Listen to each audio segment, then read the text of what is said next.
कल अपन सभी ने पहला सूत्र कौन सा था? सम्यक दर्शन ज्ञान चारित्राणि मोक्ष मार्गः। दूसरा सूत्र कौन सा था? तत्वार्थ सिद्धानम सम्यक दर्शनम। अब आज तीसरा सूत्र है। पहले सूत्र में आचार्य भगवान ने बताया था सम्यक दर्शन, सम्यक ज्ञान, सम्यक चारित्र, इन तीनों की युगपत स्थिति जो है, एकता है, वो मोक्ष मार्ग है। अब प्रश्न उठा कि भाई हम तीन की एकता तो मोक्ष मार्ग है, पर जो सम्यक दर्शन है वो है क्या? तो कल अपन देखा था कि सम्यक दर्शन जो है वह नमक की तरह है। जैसे सब्जी में नमक का स्थान है, वैसे ही मोक्ष मार्ग में सम्यक दर्शन का स्थान है। आचार्यों ने कहा है कि कोई व्यक्ति चारित्र से भ्रष्ट हो जाए, दीक्षा ले फिर भ्रष्ट हो गया, घर चला गया, कपड़े पहन लिए, चलेगा, कोई दिक्कत नहीं, फिर भी उसका कल्याण हो सकता है। वो फिर दीक्षा ले लेगा, भाई प्राच्य दे दो उनको, और फिर दीक्षा ले ली उसने, है ना, तो बोले उसका कल्याण हो जाएगा। मगर जो व्यक्ति एक बार अगर सम्यक दर्शन से भ्रष्ट हो गया, उसका कल्याण नहीं है, उसका कल्याण, उसका कोई रास्ता नहीं है ना। तो सम्यक दर्शन बिल्कुल अटल होना चाहिए।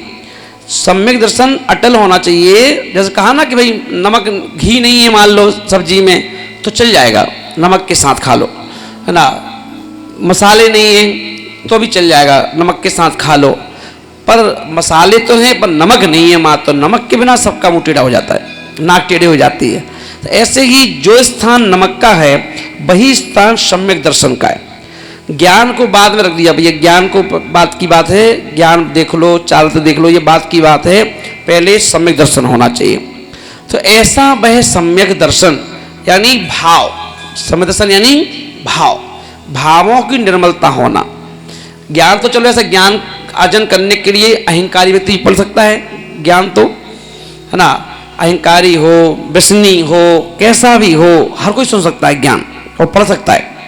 जितने भी लोग क्लास पढ़ रहे हैं, MBA CA, तो कोई जरूरी थोड़ा ना कि सभी मुनि महाराज हैं, है ना। हर प्रकार के मैनी मैन मैनी माइंड हैं, पर सब पढ़ लेते हैं। CA कर लेता है कोई, है ना, MBA कर लेता है, तो ये तो है ज्ञान। चारित्र जो है, चारित्र भी ढोंगी व्यक्ति भी चारित्र को धारण कर सकता है। चारित्र को भी अपन देखें, एग्जाम्पल मिले हैं कि और ज्ञान भी पूरा पूरा हो सकता है। ऐसा नहीं कि थोड़ा बहुत। अभव्य मुनि जो होते हैं, अभव्य मुनि, उन्हें पूरा ज्ञान हो जाता है ना, संपूर्ण ज्ञान इकट्ठा कर लेते हैं, फिर भी अभव्य हैं, है ना। और जो चारित्र है, चारित्र कितने लोग ऐसे भी मिल जाते हैं जो खाने पीने के लिए मुनिराज बन जाते हैं, है ना। ऐसा उदाहरण मिला अभी के नहीं, है ना, कि लकड़हारे ने, है ना, मुनि महाराज की आहारचर्या को देख करके दीक्षा ले ली, है ना। बाद में जाकर के वो क्या हुए, है ना, सम्यक को प्राप्त हो गए और मोक्ष ले गए, है ना। तो कई बार अपन देखें कि उस लकड़हारे ने जो दीक्षा ली मुनिराज से, तो मुनिराज ने क्या देखा कि मुनिराज का उपवास था, जैसे दीक्षा ली उनका उपवास था, और उपवास होने से वो भोजन करने गए, आहार करने गए। और जब आहार करके लौटे तो उन्होंने देखा कि चौके में सब लोग एक ही चर्चा कर रहे थे, आज महाराज का उपवास है, आज महाराज का उपवास है, आज महाराज आहार को नहीं आए। तो उनको लग रहा था कि बताओ, मैं आहार करने आया चौके में, मेरी चर्चा नहीं कर रहा कोई, जिनने उपवास किया है उनकी चर्चा चल रही यहाँ चौके में भी। अच्छा महाराज का उपवास है क्या आज? अच्छा अच्छा अच्छा, है ना। तो उपवास का तब प्रभाव हो गई, तो बोले मैं भी उपवास करूंगा। तो एक उपवास कर लिया उन्होंने, और जो उपवास कर लिया तो उनकी भी चर्चा होने लगी कि यार उपवास है महाराज का। तो बोले अरे वाह, जब एक उपवास में इतना नाम होता है, इतनी ख्याति होती है, इतना यश फैलता है, कीर्ति फैलती है, तो बोले कि हम तो और उपवास करेंगे। तो वो एक उपवास, 2 उपवास, 3 उपवास, 4 उपवास करते चले गए, है ना। और जब उपवास करते रहे तो उनकी प्रणाम निर्मल होते चले गए, और जब प्रणाम निर्मल होते चले गए तो सम्यकता आ गया, और सम्यकता आ गया तो 7वें दिन समाधि कर ली, है ना। तो बोले कि अच्छे काम में भी प्रतिस्पर्धा होना चाहिए, कोई दिक्कत नहीं, है ना। ये तो बोले कि इसलिए कि जो मुनिराज बनने का पीछे जो एक लॉजिक है, वो लॉजिक ना तो खाने पीने का है ना, ना ख्याति का है, ना यश कीर्ति का है। वो एक ही काम है ना, कि तब तलक है जिंदगी फुर्सत ना मिलेगी काम से, कुछ समय ऐसा निकालो, प्रीति करो आत्मा राम से। दुनिया से प्रीति की तो एक बार आत्मा से प्रीति करो, और आत्मा से जब प्रीति उत्पन्न होती है तो हमें दुनिया का हंसना भी बेकार लगता है। थोड़ा सा भी कोई बातचीत कर लो तो ऐसा लगता है कि हमने बताओ फालतू व्यर्थ में, ना इनसे कोई फायदा, ना कोई दीक्षा ले रहे हैं, ना कोई नियम ले रहे हैं, ना कोई संयम धारण कर रहे हैं, और हमने इनके साथ बैठ कर के 15 मिनट हाँ हूँ में निकाल दिया, मेरे 15 मिनट बेकार हो गए। क्या सोचता है कि मेरे 15 मिनट बेकार हो गए, वैसे फालतू बैठा रहा इनके साथ, 15 मिनट बेकार निकल गए। अगर कोई सच्चा मुनि है तो ये सोचता है। सच्चा मुनि अगर मान लो हल्का सा पेपर पढ़ तो लेता है, अखबार पढ़ लिया और आधे घंटे लग गए पेपर पढ़ने में, पढ़ने के बाद उसके मन में चिंतन आता है, अरे यार क्या मिला। और यही अगर आधा घंटे हम भक्तामर पढ़ लेते तो पूरा भक्तामर एक बार हो जाता कंप्लीट हमारा। हमने आधा घंटे में क्या किया, ये पढ़ लिया, है ना। इसने मेरा समय भी व्यर्थ किया, और उल्टे सीधे परिणाम, यहाँ फांसी, इसने ऐसा कर दिया, उसने उसको मार दिया, इसने ये किया, यहाँ बलात्कार, यहाँ पर ये चीज़ पढ़ने में मिली। तो ये सोचता है, क्या कहता है, हट सब बेकार है। तो मुनि महाराज क्या होता है कि मुनि महाराज जो भी क्रिया करते हैं उस क्रिया का निष्कर्ष निकालते हैं। निष्कर्ष क्या का फायदा, इससे क्या हो रहा है। और तो और मुनि राज ना अखबार पढ़ रहे हैं, ना कोई व्यर्थ की बातें कर रहे हैं, यहाँ तक कि चौके में भी आहार करने के लिए गए, चौके में आहार करने के लिए गए तो वहाँ भी क्या विचार कर रहे हैं, ओहो रास्ते में जा रहे हैं मुद्रा लेकर के, और क्या सोच रहे हैं, ओहो बताओ यार रोज ये भी आहार रोज आहार हैं, आहार करने जाओ, कितनी दूर आना पड़ा 4 रोटी के लिए, यहाँ आना पड़ा, खड़े रहो, चौके में खड़े हो जाओ, फिर थाली देखो, फिर वही रोज़ की वही क्रिया, है ना, फिर लोग देंगे, फिर अपन ले, फिर वही शुद्धि, फिर बुलवाओ, वही सब चल रहा है। तो वो उनको रुचि खत्म होती है उनकी, और आरुचि उत्पन्न होती है। जैसे अपन कहते हैं ना, रोज रोटी खाते खाते अपन भी घर में क्या कहते हैं, अरे यार खा के परेशान हो गए, बेई टमाटर, बेई सब्जी, बेई आलू, फला रोज, है ना, चलो आज बाहर खाएंगे, अघा गए आप, अघा गए कहते हैं ना, है ना। तो ऐसे ही साधु भी चर्चा करता है ना, अरे यार कि क्या फालतू में रोज वही आहार, फिर वही रोटी, फिर वही सब्जी, टेस्ट नहीं आता, है ना, बेकार लगता है, बेकार के फालतू टाइम बर्बाद हुआ। 1 घंटे का आने में आधा घंटा लग गया, जाने में आधा घंटा लग गया, आधा घंटे बाद खाने में लग गया, और मिलना क्या, कुछ नहीं मिला। मतलब आत्मा के लिए क्या मिला। तो साधु आहार करने में भी आत्मा का चिंतन कर रहा है, आत्मा चिंतन कर रहा है। एक को आनंद आ रहा है, चलो आहार करने जाएंगे, टाइम हो गया, रोटी मिलेगी, दूध मिलेगा, रबड़ी मिलेगी, ये मिलेगा, ये सोच रहा है। और एक क्या कर रहा है, अरे ये सब क्या करना। इसलिए तो आचार्य ने कहा गोचरी शब्द दिया, गोचरी क्यों दिया, गोचरी इसलिए दे दिया कि गाय की तरह भैया चुपचाप पेट भर लो, काम खत्म। क्या चाहिए, गाय कभी कहती क्या कि पेट भूख लग रही है तो हमको ये वाली चीज़ ला के दो, इडली लाओ, डोसे लाओ, फलाने लाओ, ये लाओ, कहती कहीं गाय कभी नहीं कहती। उसकी किस्मत में चारा ही लिखा है, लोग क्या कहते हैं चारा डाल देते उसके सामने, और वो तो खुशी में ही चारा ही खाया आपने, काम खत्म, वो तो अच्छा सरस दूध दे देती है। ये लो, गाय ने क्या किया, घास खाई, सूखी घास खा करके भी क्या देती है, सरस दूध देती है। ये लो, घी देती है, दूध देती है, मक्खन देती है, गोबर देती है, लो सब यूज करो सूखी घास खाने के बाद। और अपन लोग आचरण बोलने, बताओ मुनिराज कहते हैं कि बताओ एक इतना सब कुछ खा के आते हैं, इनका काजू खाओ, इनका बादाम खाओ, इनका ये खाओ।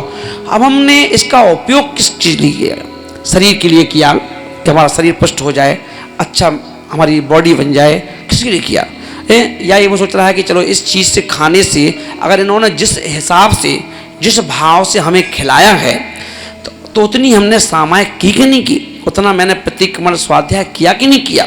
ऐसा तो नहीं कि इनके साथ धोखा कर रहा हूँ कि इनने तो दिया हमें इस काम के लिए और अपने उड़ा दिया दूसरे काम के लिए, है ना। तो साधु जो होता है वो प्रति क्षण ये चिंतन करता है, खाए तो चिंतन करता है, नहीं खाए तो चिंतन करता है, वह सोचेगा आत्मा के बारे में। तो उसका नाम सम्यक दृष्टि, वो जीव सम्यक दृष्टि है, जिसके भाव ऐसे हो जाएं। जो 25 चीजें बताई थी वो तो एक मोटा रूप था, है ना। जैसे अपन कोई रंगोली बनाते ना तो आउटलाइन डालते पहले अपन, है ना, वो था। पर सचमुच क्या है, सम्यक दर्शन का मतलब है परिणामों की इतनी निर्मलता कि हर वक्त वो यही सोचता रहता है। फालतू थोड़ी बात हुई, बहसबाजी हो रही होगी तो वो सोचा रहे यार क्या टाइम फालतू वेस्ट जा रहा है।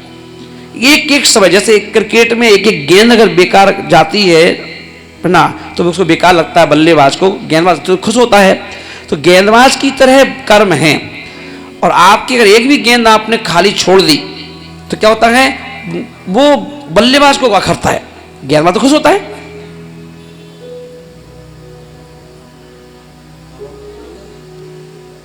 हाँ हाँ देखो हो, टाइम हो गया, तैयारी हो गई। हाँ तो समझ में आया ना। तो क्या होगा कि समय दृष्टि जीव प्रति क्षण अपने बारे में सोचता रहता है कि भाई ये ऐसी चीज़ हो गया, बताओ क्या है, ये है वो है ना उसको किसी के मरने से दुखी होती है, दुख होता है, ना उसको किसी के जन्म लेने से खुशी होती है। वो तो बर हमेश अपनी आत्मा के बारे में सोचता है। तो ऐसा वह सम्यक दर्शन तत्वार्थ तत्सद्धानम सम्यक दर्शनम सूत्र दिया कि तत्व साथ होते हैं और उनके अर्थों पर श्रद्धान करना। श्रद्धान का मतलब जैसे हैं वैसे के वैसे मानना, सम्यक दृष्टि जीव है ना। अब बोले वो सम्यक दर्शन होता कैसे है, वो सम्यक दर्शन होता कैसे है, तो अब सूत्र दे रहे हैं तीसरे नंबर का। क्या दे दिया, तन्निसर्गा, बोलो तन्निसर्गा दधिगमाद्वा, तन्निसर्गा दधिगमाद्वा। हाँ बोले एक उस समय दर्शन के दो नाम, समय दर्शन के दो नाम बोले, एक तो निसर्गज सम्यक दर्शन, एक अधिगमज सम्यक दर्शन। अब निसर्गज और अधिगमज में क्या अंतर है, तो बोले कोई भी चीज दो प्रकार से प्राप्त होती है, या तो खुद प्राप्त कर लो या फिर दूसरे के द्वारा, प्रेरणा से, दूसरे के उपदेश से। ये तो जो निसर्गज है सम्यक दर्शन वो कैसा है, खुद के द्वारा उत्पन्न होना। जैसे तीर्थंकर जब जन्म लेते हैं तो उनको जन्म से ही तीसरा ज्ञान रहता है ना, अवधि ज्ञान पैदाइशी होता है। देवता स्वर्ग के जन्म लेते ही तीसरा ज्ञान उनके साथ होता है, अवधि ज्ञान। अपन लोगों के साथ दो ही होते हैं, मति और स्वत ज्ञान है ना। तो ऐसे ही पैदाइशी ज्ञान जो होता है, ऐसे ही ये क्या है सम्यक दर्शन, पैदा होते ही सम्यक दर्शन को लेके पैदा हुए कि वैसे ही भाव वैसे सब कुछ है ना। कि भगवान महावीर स्वामी बैठे कहाँ पर, छोटा सा बच्चा पैदा हुआ, आज ही पैदा हुआ, और आज ही पैदा हुए बच्चे को उठा के ले गए नरोरा के, जो उठा के ले जा रहे सौधर्मेंद्र ले गया अभिषेक करने के लिए, चला गया बड़े आराम से, बैठ गया चा करके ऐरावत हाथी पर, और वहां जाके उसको सुमेरु पद पर बैठा दिया, तो पास दिला के बैठ गया आराम से है ना।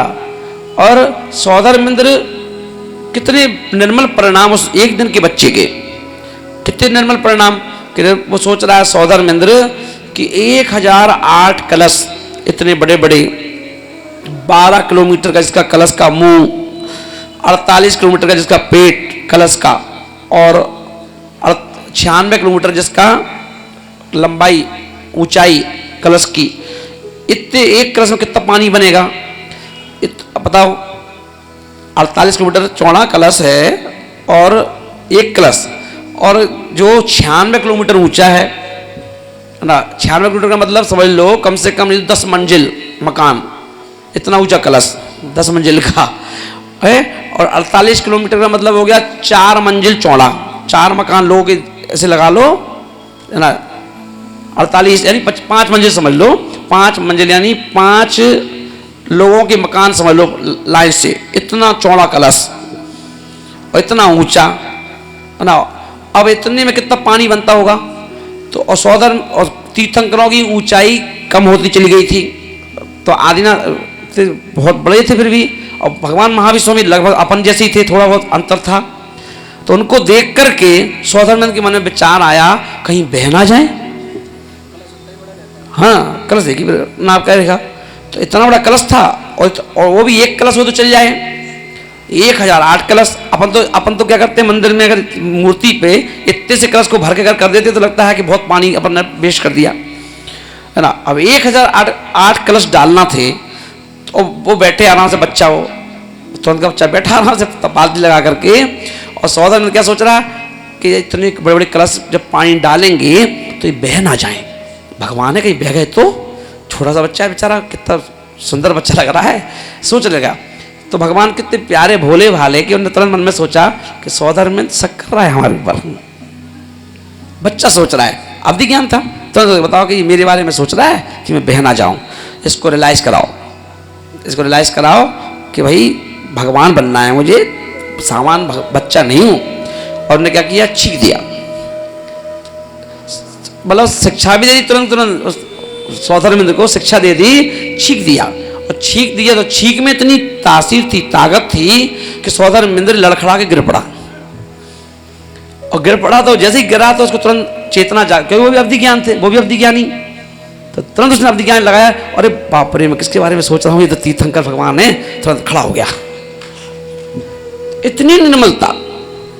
तो जहां पर हम सम्यक दृष्टि होते हैं तो सम्यक दृष्टि जीव की इतनी निर्मलता होती है। अब वो लड़ने नहीं लगा, चिल्लाने लगा हो, ये सौदागर मैं, तू क्या सोच रहा है मेरे बारे में, हैं तू मेरे बारे सोच रहा है ऐसा, तू जानता नहीं मैं भगवान हूँ, भगवान बनना है, लड़ाई झगड़े नहीं, बड़ी प्रैक्टिकली शिक्षा दे दी आराम से और धीरे से, और हल्ला भी नहीं किया, और कोई ये भी नहीं लगा कि कहीं कि ठीक है, न जानबूझ के लिए थी कि आई है। तो कहने का अर्थ ये कि इतनी निर्मलता आ जाना, उसका नाम सम्यक दर्शन है। और फिर उस सम्यक दर्शन के साथ फिर ज्ञान उत्पन्न हो, फिर चारित्र उत्पन्न हो, तो बड़ा आनंद आता है। सम्यक दर्शन के साथ कि ना आइसक्रीम में जो बर्फ है ना, बर्फ मशीन वाला घिसता है, चुस्की कहते क्या बोलते है ना, बनाता ना चुस्की, तो क्या करता है, एक गिलास में कटोरी में बर्फ भर देता है और उसको जोर से दबा देता है, और एक सीख लगा दी लकड़ी की। अगर वो रंग ना डाले तो, हरा नीला पीले जो रंग हैं वो बोतल में, अगर वो ना डाले और ऐसे कैसे दे दे निकाल के तुम्हें बर्फ, खाओ कैसा लगेगा, है ना। तो आचार्य बोले कि चुस्की तो तैयार है, और चुस्की तैयार है, अगर उसमें बर्फ का बर्फ है, खाली ज्ञान और चारित्र है, तो वो सीधा सीधा बर्फ है। और सम्यक दर्शन का क्या कर दिया उन्होंने, थोड़ा सा बोतल से रंग डाल दिया, तो रंग का रंगीन भी हो गई और मिठास भी आ गई, और अब खाओगे तो अच्छी लगेगी खाने में, है ना। ऐसी सम्यक दर्शन है कि सम्यक दर्शन का रंग अगर आपके ज्ञान और चारित्र को सजा दे, है ना। जैसे अपन ने रंगोली पहले क्या किया, अपन ने चौक ली, चौक, और चौक से क्या किया, बना दी कि ये बनाना है, पर जब तक उसमें रंग नहीं भरोगे, और जब रंग भरते हैं तो उसकी सुंदरता बढ़ जाती है। तो ऐसे ही ज्ञान और चारित्र की सुंदरता किससे बढ़ती है, सम्यक दर्शन के रंग से। तो ऐसा सम्यक दर्शन, तो वह सम्यक दर्शन दो प्रकार का, एक खुद के द्वारा उत्पन्न होना, जो अपना पुण्य था पिछले में अपने जो प्रसाद किए थे उससे उत्पन्न होना, और दूसरा उत्पन्न तो नहीं हुआ साथ में, मगर फिर भी हमें मुनि महाराज के उपदेश सुन करके, स्वाध्याय पढ़ करके, भगवान के दर्शन करके सम्यक दर्शन की उत्पत्ति हो गई, है ना। क्योंकि अपन देखें भगवान के जो जलूस निकालते हैं अपन, तो प्रसाद से उपाय में पूछा गया कि जलूस क्यों निकालते हैं, भगवान को पालकी में रथ यात्रा में क्यों निकालते हैं। तो बोले इसलिए निकालते हैं कि जब वो जलूस निकलेगा रास्ते से तो कितने लोग देखेंगे, अजैन भी देख रहा है, अजैन भी झांक रहा है, तो देख रहा है कि देखो जलूस निकल रहा जैनों का। अब जब जैनों के जलूस को देखेगा तो उसकी आंखें भगवान को भी देख लेंगी, और कहीं मंद मिथ्या दृष्टि जीव है तो उस मूर्ति भगवान को देख करके वो सम्यक को प्राप्त कर लेता है, सम्यक दर्शन को प्राप्त कर लेता है। इतना प्रभाव मूर्ति का। तो इसलिए आचार्य ने कहा कि मूर्ति के दर्शन ऐसे मत करो जाके सीधे गए और उधर चंदन चालू कर दो, है ना। भगवान के दर्शन करो तो बिल्कुल टकटकी लगा कर उनको देखो लगातार, उनसे आंखें मिलाओ, आंखें मिलाओ, जा खड़े हो जाओ, आंखें मिलाओ, कम से कम 10 सेकंड 20 सेकंड आंख तो मिलाओ भगवान से। और फिर आंख मिलाने के बाद उनको देखते हुए ऊपर से नीचे तक निहारो, निहारो भी, उसका नाम दर्शन है। कहे तो चेहरे से देखना चालू करो भगवान को, और देखते देखते धीरे धीरे नीचे उतरो, है ना। आंखों पे आओ, आंखों से नाक पे आओ, मुंह पे आओ, गले पे आओ, फिर चेस्ट पर आओ, फिर नीचे पेट पर आओ, फिर आगे से चरणों पे आ जाओ। जहाँ दो चरण हैं वहां आ जाओ, उसका नाम दर्शन। और उस दर्शन से हमें भी क्या हो जाए, समझ की प्राप्ति हो जाए, सम्यक की। ऐसे तो वो सम्यक दर्शन कितने प्रकार का हो गया, दो प्रकार। निसर्गज यानी जो स्वभाव से उत्पन्न हो, स्वभाव से जो सम्यक दर्शन उत्पन्न होता है वो पहला सम्यक दर्शन। और अधिगमज जो दूसरे के द्वारा है ना, गुरु से, जनवाणी से, दर्शन से जो उत्पन्न हो वो अधिगमज। समझ में आ गया ना। अब चौथे सूत्र की तरफ चलो।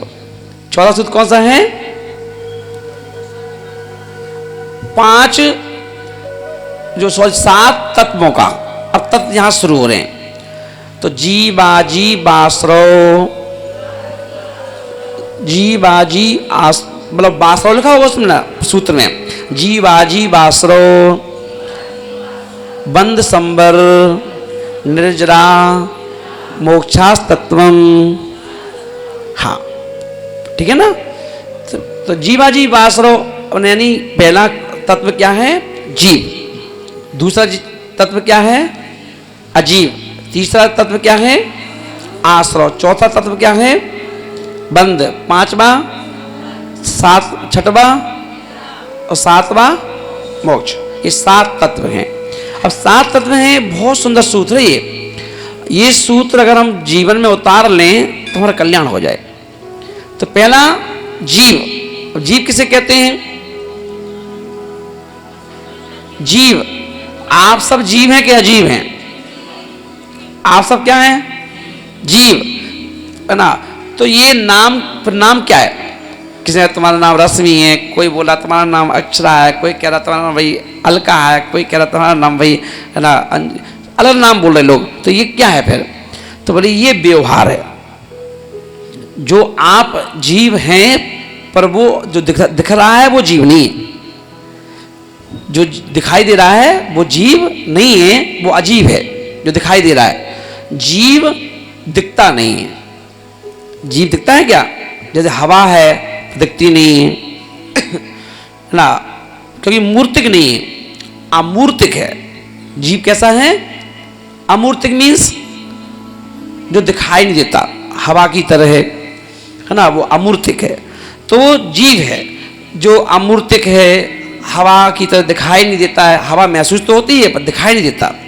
तो जैसे हवा महसूस होती है ऐसे ही आत्मा का होना हमें महसूस होता है।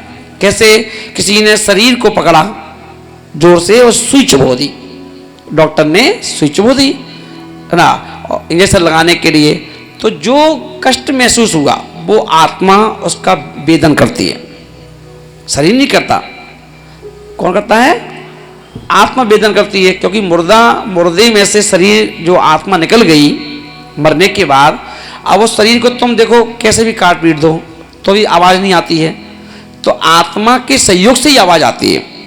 तो जो भी वेदन करेगा, चिल्लाना है ना, मान है, क्रोध है। क्रोध कौन कर रहा है, कहीं मुर्दा को देखा कि कोई मुर्दा जा रहा हो, अर्थी निकल रही हो और चिल्ला चिल्ला के जा रहा हो, गाली बक रहा हो, है ना, नहीं बकता।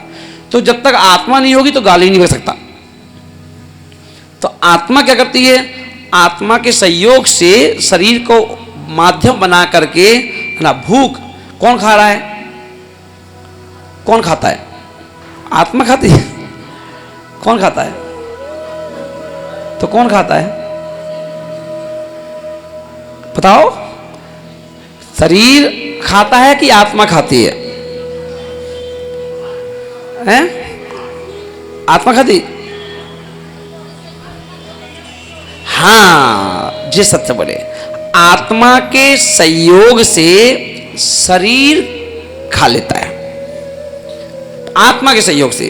अगर आत्मा ना हो, जैसे मुर्दा नहीं खाता क्योंकि आत्मा नहीं है उसमें, तो आत्मा होगी तो हम खा पी लेंगे है ना, तो पेट में चला जाएगा। ना आत्मा खाती है ना शरीर खाता है, ये भी ध्यान रखना। क्योंकि शरीर, अगर आपका वो शरीर खाता है तो प्रश्न उठेगा मुर्दे को भी खाना चाहिए। आप कहोगे आत्मा खाती है तो सिद्धों की आत्मा को भी खाना चाहिए, तो दोनों नहीं खाते, ना मुर्दा और ना आत्मा, दोनों नहीं खाते हैं। दोनों का युगपत जो संयोग है, जैसे हल्दी और चूने को अगर आप मिलाते हो तो लाल रंग तैयार हो जाता है। लाला में जाती उसमें लाल अमी। अब चूना भी सफ़ेद था, हल्दी पीली थी, पर दोनों को मिलाए तो कैसा हो गया, लाल हो गया। तो ऐसे ही दोनों का सहयोग मिलने से भोजन पेट में पहुंच जाता है। खाता कोई नहीं है, सिर्फ कौन गया, हाँ पहुंच गया पेट तक, आत्मा और शरीर के सहयोग से, ठीक है ना। खाता कोई नहीं है, ध्यान रखना। तो क्या बोल रहे थे हम, जीव।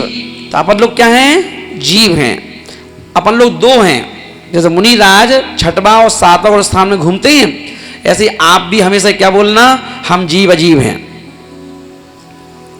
कोई भी पूछे, कोई महाराज पूछे तो क्या कहोगे, जीव अजीब हैं। बोले जीव अजीब कैसे हो, तो कहना शरीर की अपेक्षा से अजीब हैं और आत्मा की अपेक्षा से जीव हैं, दोनों हैं, है ना। जो दिखाई दे रहा है वो अजीब है, और जिसके सहयोग से हम चल रहे हैं, बैठ रहे हैं, खा रहे हैं, पी रहे हैं, है ना, देख रहे हैं, बोल रहे हैं, ये वो जीव है ना, ठीक है। तो जीव अजीब दोनों हैं हम लोग। तो जीव अजीब किसे कहते हैं, जिसमें प्राण नहीं होते। जीव में प्राण होते हैं, अजीब में प्राण नहीं होते, चलन हलन चलन नहीं होता, वो अजीब है। अजीब यानी जितनी भी चीजें दिखाई दे रही हैं आंखों से, ये सब अजीब है। क्या है, और दूसरा नाम क्या है इसका, पुद्गल। क्या बोलते हैं इसको, पुद्गल। पुद्गल मूर्तिक होता है, मूर्तिक यानी दिखने वाला।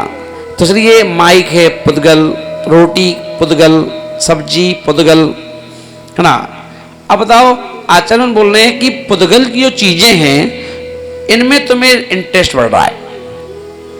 पूड़ी बनाओ, आज तो पूड़ी खाएंगे, पराठा बनाओ, पराठा खाएंगे, है ना, सब्जी बनाओ, आलू की बनाओ, इसकी बनाओ, उसकी बनाओ। अब बताओ भगवान क्या बोल रहे हैं कि हे ज्ञानी जीव, चाहे तू रोटी खा ले, चाहे पराठा खा ले, चाहे पूड़ी खा ले, चाहे आलू खा ले, चाहे कुछ भी खा, है ना। मुझे बताओ, वो सब चीज़ें पुद्गल हैं, और एक पुद्गल का चेतन से कोई संबंध होता ही नहीं। होता है क्या, जैसे दूध में पानी डाल दो तो भले ही वो हमें दूध दिखाई दे रहा हो, मगर पानी दूध बन गया क्या, नहीं बना। पानी पानी ही बन के रहेगा। ये हमारी कमजोरी है कि उस दूध में वो पानी हमको दिखाई नहीं देगा, है ना। क्योंकि अगर ऐसा होता कि दूध में पानी डालने से दूध बन जाए तो हंस फिर दूध क्यों पीता है, पानी क्यों छोड़ देता है। तो हंस में कला है कि वो दूध मिले हुए पानी में भी दूध को पी लेता है और पानी को छोड़ देता है। तो इसका मतलब क्या हुआ कि दूध और पानी एक में एक होने के बावजूद भी एक नहीं है। तो ऐसे ही आत्मा और शरीर एक में एक दिखाई दे रहे हैं पर फिर भी एक नहीं है, अलग अलग है, दोनों की सत्ता अलग अलग है। तो इसलिए आचार्य बोल रहे हैं फिर काय को राग कर रहा है खाने पीने में, कितना कर्म का बंद हो रहा है, कितना कर्म का बंद हो रहा है। 4 रोटी खाने में कितना कर्म का बंद हो रहा है, कितने परिणाम जो निर्मल होना चाहिए वो बेकार हो रहे हैं। थोड़ा सा कुछ हीना दिख कोई चीज़ हो जाए, कम कोई नमक कम है, किसी में ज़्यादा है या किसी में कुछ है, तो भाव परिवर्तन कर रहे हो, परिणाम खराब कर रहे हो। क्या कर रहे हो, जैसा मिला ठीक है, प्रसाद समझ के खाओ, चुपचाप आ जाओ, काम खत्म। क्यों, लक्ष्य वो नहीं है। शरीर तो सिर्फ चलाने के लिए खाना पीना खाया जा रहा है। तो पुद्गल समझ में आ गया ना, ये सब चीज़ें क्या है, जो दिखने वाली पुद्गल हैं। इसीलिए मुनिराज क्या सोचते हैं, आप पूजा कर रहे हो शुरू में ओम ह्रीम श्री बिहर सागर जी महाराज जन्म जरा मृत्यु विनाशनाय जलम निर्मा पामती स्वाहा, और मुनिराज क्या सोच रहे हैं, वो सोच रहे बताओ क्या पूजा चल रही है, बताओ 4 रोटी पुद्गल की टुकड़े, पुद्गल के टुकड़ों को खाने के लिए बताओ यहाँ तक आना पड़ा, खड़ा होना पड़ेगा। पुद्गल को चलाने के लिए, किसको चलाने के लिए, पुद्गल को चलाने के लिए पुद्गल को खाना पड़ेगा। तो भगवान से कहते कि हे प्रभु, ये पुद्गल के टुकड़ों के लिए, पुद्गल को चलाने के लिए कब तक ये काम करना पड़ेगा कि मैं बार बार चौके में जाऊं। शर्म लगती है, शर्म। जो मुनिराज होते हैं उन्हें क्या होता है, खाने में मजा नहीं आता, भले ही कुछ भी खा रहे हो। उन्हें खाने खाने में भी शर्म महसूस होती, शर्म। इसलिए वो क्या करते, भागते तुरंत, जल्दी खाओ भागो। देखो भाई क्यों, क्या हुआ, जैसे जेल से निकल आया हूँ, अरे यार रोज का साला वही रोज का लफड़ा है, जाओ फिर खाओ, खड़े हो जाओ, हैं हाथ नीचे कर खड़े हो जाओ, आनंद आ रहा है क्या?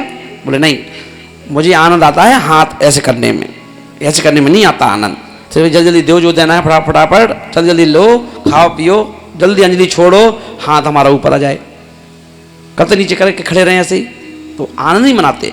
जैसे अपन देखते हैं जितने बड़े बड़े महाराज मिलेंगे है ना, जब तो हम लोग तो छोटे छोटे हैं तो तुम लोगों को सुधारने के हिसाब से टीचर बन के आए, बाकी जितने बड़े बड़े महाराज आचार्य विद्यासागर देखोगे, विशुद्ध सागर महाराज देखोगे, तो ये क्या करते हैं, देखते ही नहीं है ऊपर, ऊपर नहीं देखते ना, ना इन्हें शुद्धि से मतलब है, ना इन्हें ये मतलब है कौन है कौन जवान है कि बुढ़ा है कि बुढ़िया है कि लड़की है कि लड़का है, मतलब ही नहीं।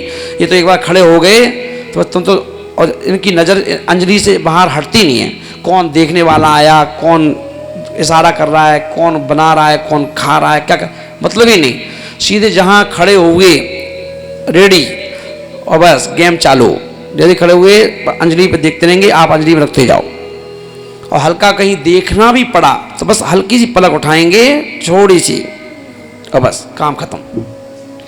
ना खुश होंगे कि तुम्हें देख के खुश हो जाए कि वाह तुम्हारे देने आए, अच्छा हाँ अब तुम एक काम करो, तुम दे लिए, तुम हट जाओ, तुम आ जाओ, तुम ये कर लो, कुछ नहीं, कोई मतलब नहीं। चुपचाप अपनी अंजलि पे देखा, चुपचाप खाया और छोड़ छाड़ करके अब बैठे आराम से, हाथ से लो आशीर्वाद, तुमने आहार दिया है, अच्छा तुमने भी दिया है, बहुत अच्छा आशीर्वाद लो।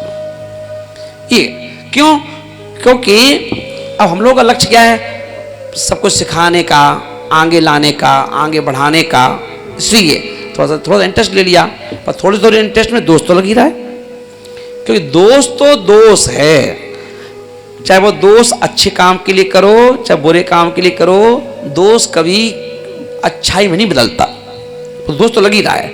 जहाँ हम हंस रहे हैं मुस्कुरा रहे हैं उतनी देर के लिए हम लीक से हट गए, जैसे गाड़ी रोड पे चल रही है ना, और आपका हल्का सा ध्यान यहाँ वहाँ गया तो गाड़ी क्या होती है, स्टीयरिंग थोड़ी सी भी ध्यान हटा स्टीयरिंग से तो गाड़ी क्या होती है, किनारे की तरफ जाने लगती है, कहीं नीचे की तरफ खेत की तरफ जाने लगती है, तो गाड़ी फिर वापस जाते हैं, है ना। तो स्टीयरिंग क्या करते रहो, कभी यहाँ कभी यहाँ कभी यहाँ करते ही रहो, तो गाड़ी बीच में चलती रहेगी रोड पे। तो ऐसे ही मुनि राज से कहा, आप अगर अंजलि पे देख रहे हो तो आपकी गाड़ी बीच रोड पे चल रही है अच्छे से, है ना। और यदि आपकी नज़र यहाँ हटी कि दरवाजे पे कौन खड़ा है, मान लिया दरवाजे पे भाई खड़े थे, आदिश खड़े थे, अब दरवाजे हम आदिश को देख के इशारा कर रहे हो और आहा नहीं दिया तुमने, आ जाओ। आचार्यों ने कहा, हे बिहार सागर जी, तुमने भले आदिश को देख करके बोल तो दिया, पर आपको दोष लग गया। आपने कोई महिला आई, अंजलि आई, खड़ी हो गई दरवाजे पे, हमने कहा आगे कर ले हूँ, लग गया दोस्त। अरे जो आए तो वेलकम, नहीं आए तो भीड़ कम, जो हैं उनका स्वागत करो, जो अंदर हैं, जो सामने हैं, 4 लोग 6 लोग 10 लोग, इनका ही स्वागत करो, काम खत्म। क्या करना तुम्हें बाहर से, और उनके जब पुण्य होगा तो वो अपने आप अंदर जाएंगे, पुण्य नहीं होगा तो नहीं आएंगे, क्या करना। बात तो तब है कि तुम आहार कर लो पूरा, और बाद में पता चले कि आहार देखने ये आए थे, अरे कहीं महाराज आप तो आहार ले रहे थे ना, तो आपने आपकी नजर नहीं पड़ी, मैं तो बहुत देर खड़ा था, बहुत देर खड़ी थी, है ना। ये तो बोले कि बिल्कुल सही निशाने पे जा रहे हो आप, ऐसे हो जाना। तो पुद्गल जीव समझ में आ रहा है ना। तो जीव यानी जो दिखाई नहीं देती वो आत्मा, अजीव यानी पुद्गल जो सब चीज दिखाई दे रही है पर सत्य नहीं है। पुद्गल क्या है, असत्य है, जीव सत्य है और पुद्गल असत्य है। जो दिखाई दे रहा है वो असत्य है और जो दिखाई नहीं दे रहा है वो सत्य है। और आश्रव जो कर्म आ रहे हैं, और कर्म कैसे आते हैं, कर्म तो बिल्कुल जैसे कैमरा हो ऐसी फोटो खींचने में लगा रहता है कर्म। तुम्हारे दिमाग में हल्की सी भी रसगुल्ला देखा चौके में और विचार आया, आहा मजा आ गया, मन में सोचा, कहा नहीं है, मन में सोचा, और जैसे ही सोचा कर्म ने तुरंत नोट कर लिया, तेरे भाव बिगड़े, आसक्ति आई, हाल कर्म का बंद हो गया। किसको? मुनि महाराज को। कि मन में विचार आया ना, तू रसगुल्ला खा मगर मन में ये विचार मत ला कि आहा मजा आ गया, है ना। कोई भी चीज, नमक है अब कम था, किसी ने डाल दिया, आहा मजा आ गया, चलो जी अच्छा व्यक्ति है, इस तो दिमाग में तो आ गया इसके, जी अच्छा आदमी है, जिसने नमक डाल दिया, बस कुछ नहीं आओ, है ना। हल्का सा भी कहीं भी ये हल्का सी विचार की धारा चल रही है, कहा तो चुपचाप गैया की तरह खड़ा हो जा शांति से। कोई अगर चारा डाल दे तो चारा खा, कोई चारे में बासी रोटी डाल दी, ताजी रोटी डाल दे, तू चुपचाप गैया कभी कहती है क्या है कि तूने बची बचाई डाल दी, सूखी डाल दी, कि है ना सॉफ्ट डाल दी, बिल्कुल गैया की तरह खड़े हो जाओ चुपचाप, और चुपचाप लेते जाओ जो मिले। जो मिले का मतलब ऐसा नहीं कि इसके बाद ये दो इसके बाद वो दो, जो जब दे दे जैसा दे दे चुपचाप खाते जाओ, पानी पियो, मुंह पोंछो, नमो कार मत पढ़ो, वापस आ जाओ। जीव अजीव आश्रव, आश्रव क्योंकि जहां हल्के लीक से हटे कर्म का बंध हुआ और वो दूध और पानी की तरह मिल जाता है ना।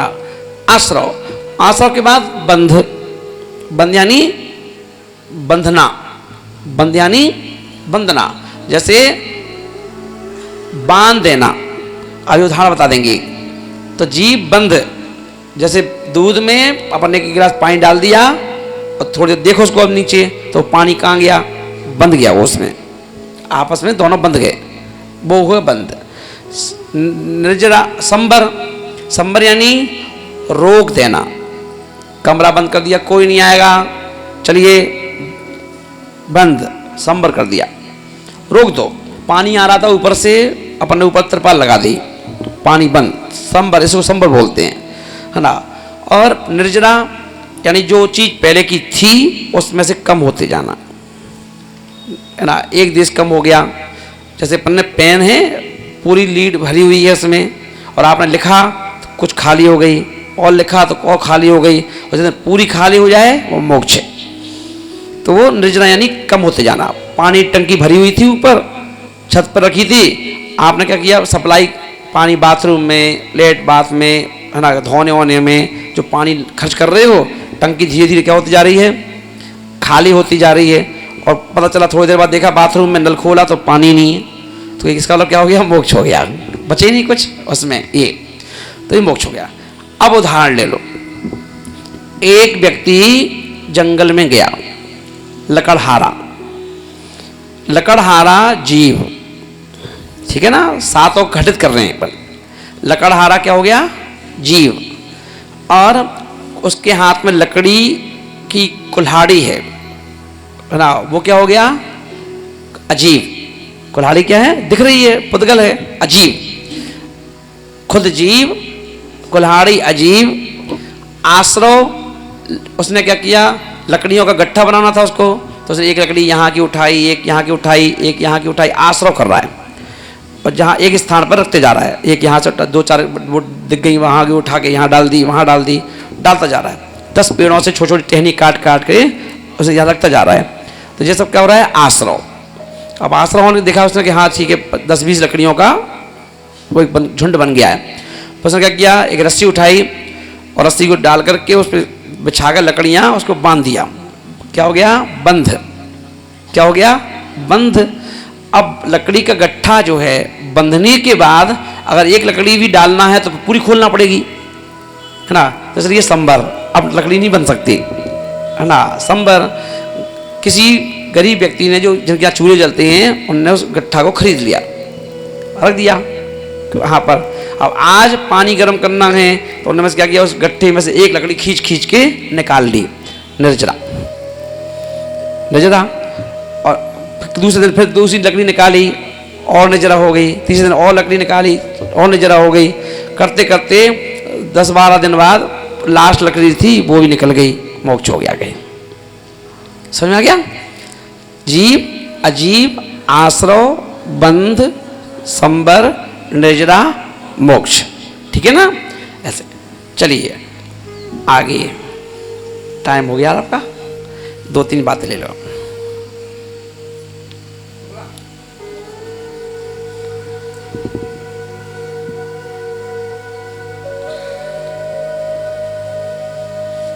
क्या बनाते हो दीवार पर?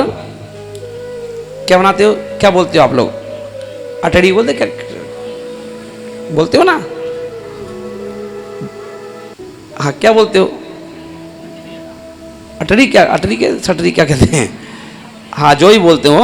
हाँ, तो वो दीवार कौन सी होना चाहिए? कई लोग क्या करते हैं, पश्चिम की दीवार बना लेते हैं, कई लोग दक्षिण की दीवार बना लेते हैं।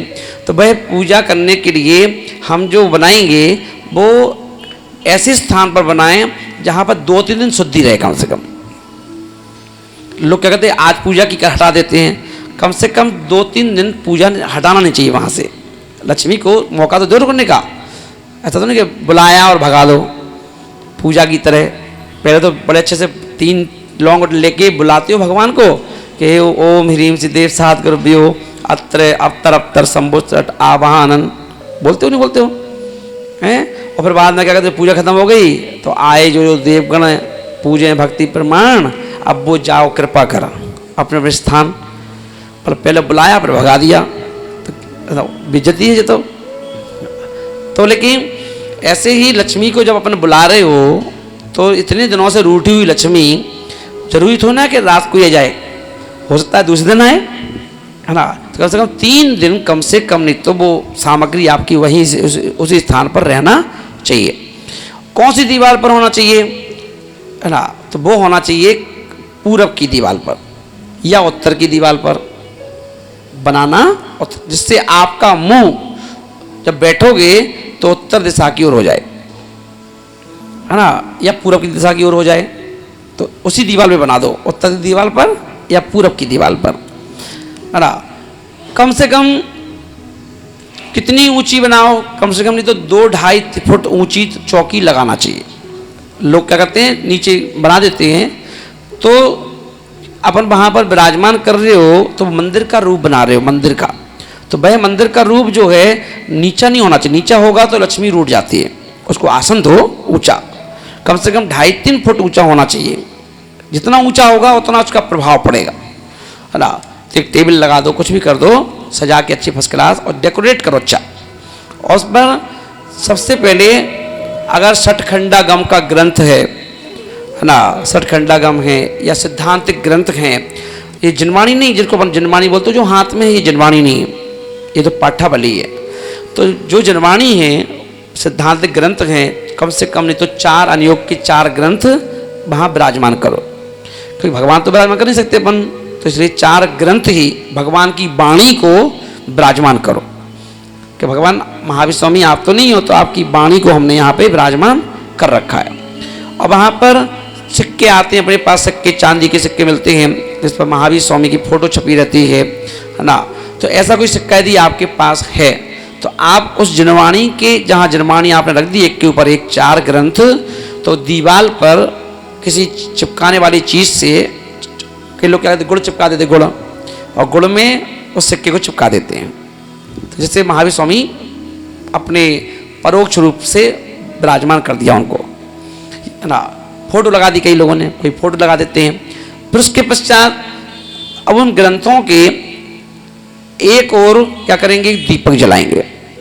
एक मटकी लाओ, लोटा नहीं लो, क्योंकि लोटा अपन लेंगे तो स्टील का लोटा लोगे, तो स्टील के लोटा ना लेकर के मिट्टी का लो, कि मिट्टी का कलश शुभ माना गया, आगम ग्रंथों में शुभ माना गया। तो उस एक मिट्टी का कलश लेकर के उसमें क्या करो, उस कलश पर स्वस्तिक बनाओ, ओम बनाओ, श्री बनाओ, ये बीजाक्षर लिखो, और उसके मटकी के कलश पर क्या बांधो, मौली बांधो 3 बार मौली बांधो, और उसमें पानी भर दो, और उसके ऊपर एक बड़ा दीपक हो तो दीपक रख दो जला करके, और जो रख सकते हो। दीपक नहीं रखना हो तो क्या रख दो, श्रीफल रख दो बड़ा, उसके मुंह के हिसाब का श्रीफल रख दो, और वहाँ उसको स्थापित कर दो। किस ओर, जो आपने बनाया है तो उसके दाईं ओर, है ना।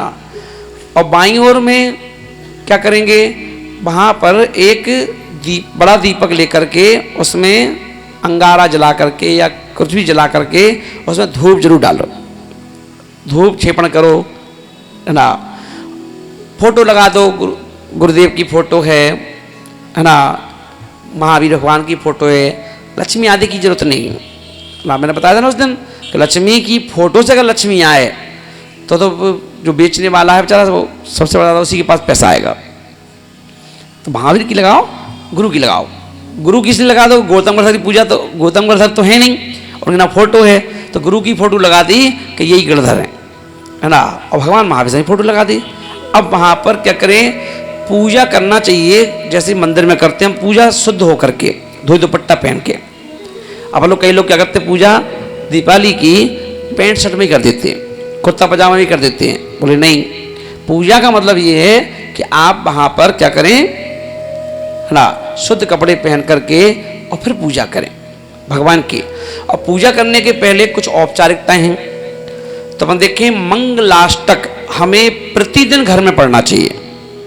हर दुकानदार को दुकान में पढ़ना चाहिए मंगलाष्टक, और हर गृहिणी को अपने घर के किचन में पढ़ना चाहिए। किचन में अरहंतो भगवंतर इंद्र महिता सिद्धास्य सिद्धीश्वरा आचार्य जन शासनोन्नति करा पूजा उपाध्याय का, ये जरूर पढ़ना चाहिए। आप फिर घर के किचन का हाल चाल देखिए कितना सुंदर होगा अगर आप मंगलाष्टक रोज पढ़ते, है ना। तो मंगलाष्टक पढ़िए।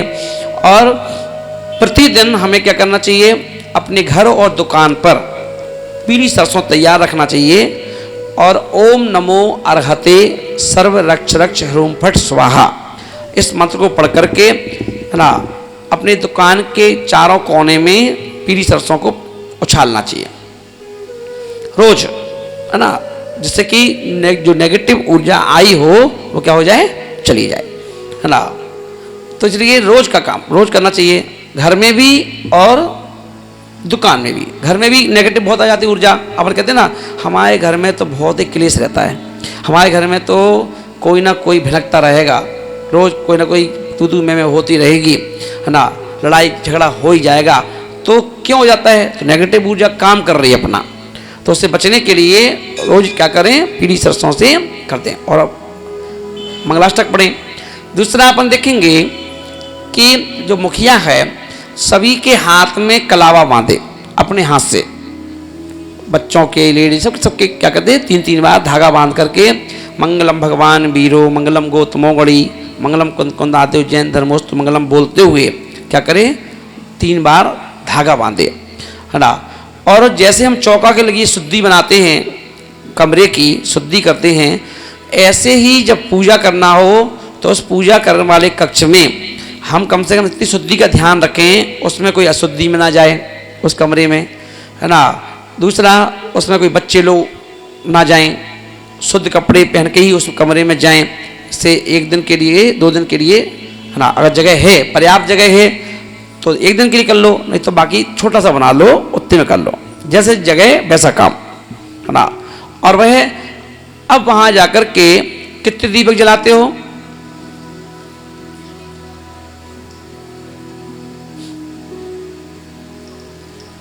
हाँ देखिए, तो कई जगह परंपराएं हैं, है ना, कोई 25 जलाता है, कोई 21 जलाता है, कोई 64 जलाता है, कोई कुछ जलाता है ना। पर अपन देखेंगे, ये मैं जलवाता हूँ 16 दीपक ओनली। हाँ, पिछली बार बताया था चतुर्मास में 16 दीपक, और 16 दीपक में अपन देखें, अपन लोग थोड़ा सा मेहनत करें, 16 पर्ची बनाओ, और 16 पर्ची बनाओ, और उन एक पर्ची पर 16 कारण भावनाओं के नाम लिखो, है ना। और एक दीपक पर वो पर्ची चिपका दो कि ये दर्शन विशुद्धि का दीपक है, ये विनय संपन्नता का है, ये संवेग भावना का है, ये इस भावना का है। ऐसे एक दीपक पर चिपकाओ, है ना। और एक बड़ा दीपक वो केवल ज्ञान का, एक बड़ा दीपक वो केवल ज्ञान का बनाओ, उसको केवल ज्ञान के रूप में जलाओ। और फिर जाकर के अब क्या करेंगे अपन, 16 की जगह 17-18 दीपक ले आओ, कोई दिक्कत नहीं है, 2 दीपक एक्स्ट्रा लाओ जो मंदिर के लिए। तो अपन ये देखें कि अभी अपन क्या करते हैं, पूजा करने के बाद 1 दीपक मंदिर लाते हो, मंदिर में जलाने के लिए।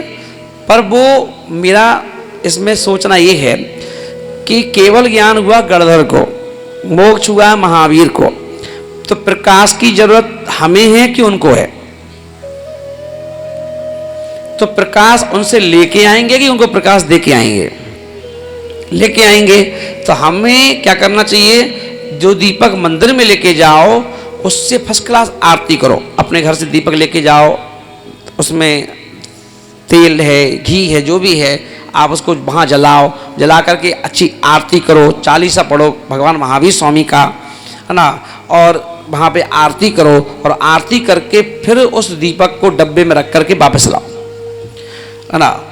और अब ला करके उस दीपक से सारे दीपक जलाओ कि हे भगवान, ये मैं आपके केवल ज्ञान की ज्योति में से छोटी सी ज्योति लेके जा रहा हूँ, और इस ज्योति से घर के जितने बुझे हुए दीपक हैं उन सबको जलाऊंगा, जिससे हमारे घर का जो अंधकार है, मोह रूपी बाहरी अंधकार, ये सारा का सारा अंधकार क्या हो जाए, घर से दूर हो जाए।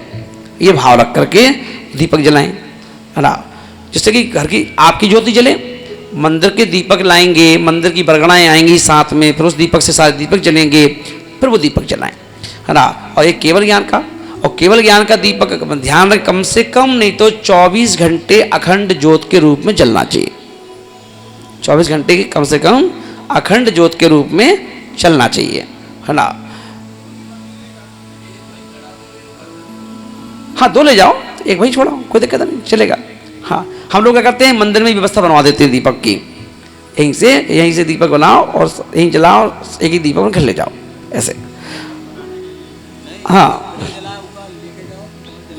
नहीं वो तो कह रहे, नहीं वो ये कह रहा है कि 2 ले जाएं, एक वहीं छोड़ाएंगे। हाँ, तो दूसरी बात अब क्या है, अब आगे अशोक वृक्ष का एक बहुत बड़ा प्रभाव होता है, अशोक वृक्ष का। और अशोक वृक्ष गमले में भी आते हैं, छोटे छोटे जो पेड़ बनते हैं बाद में। तो एक एक पूजा के समय हम जब वहाँ जहाँ भी पूजा करते हैं वहाँ अशोक वृक्ष का गमला जरूर रखना चाहिए, अशोक वृक्ष का गमला जरूर रखना चाहिए, क्योंकि भगवान को जब केवल ज्ञान होता है तो अशोक वृक्ष के नीचे बैठते हैं। और अशोक वृक्ष का जो डेफिनेशन है कि जहाँ बैठ कर के सारे शोक खत्म हो जाएं, उसका नाम अशोक है। इसलिए क्या करना चाहिए, एक अशोक वृक्ष जरूर होना चाहिए। वैसे तो घर के सामने लगाना चाहिए अपन को, गेट पर एक पेड़ अशोक वृक्ष का अगर जगह है तो, है ना, और नहीं तो गमला तो लगाई दो, कोई दिक्कत नहीं।